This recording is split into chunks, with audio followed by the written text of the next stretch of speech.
Saan kayo ikaw? Martin. Saan kayong dalawa nakatira? Sa Estrada. Estrada. So, malapit lang. Ilang taon na kayo? 9. Ay, 10. 10. Ikaw? 10. 10 din. Saan mga magulang mo? Sa bahay. Sa bahay. Yung dalawa? Tatay at nanay niyo? Anong trabaho nila? Ano? Nalalabay yung nanay. Tatay mo? Service ng cycle. Ha? Cycle. Sidecar. Ikaw? Nanay ko, naglalaba. Tapos, tatay ko, nagtatrabaho. Gumagawa ng bahay.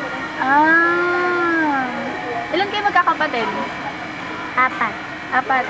Ikaw manganay? Bunso. Bunso ka. Ikaw? 5. 5 kayo. Pang ilan ka?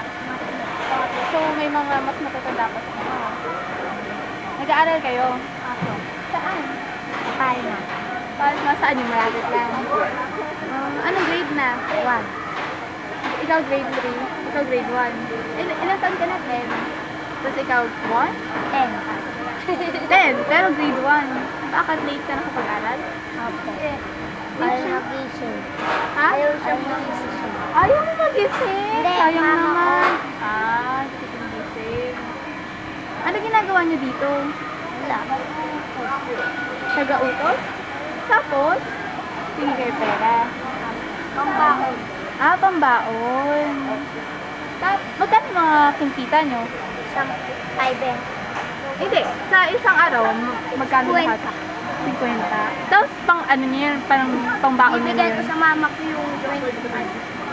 Baon ko. Tapos ikaw, 20. bibigay mo sa mama mo. Tapos baon mo na yung 30. Galing ka. Ano gusto mo paglaki mo? Pulis. Police. Ikaw? Doktor. May mga kakilala kayo sa CSB? Mga nag-aaral dyan? Wala. Pero, nakakausap mo sila? Nakakausap mo sila? Opo. Wala ka. Binibigyan kayo mga pera. Ano gusto nyo? Binibigyan kayo pera o pagkain? Parehas lang. Parehas. Hindi nyo binibigyan yung mga kapatid nyo? Bibigyan. Pagpagkain. Pera sa nanay namin. Okay. Salamat!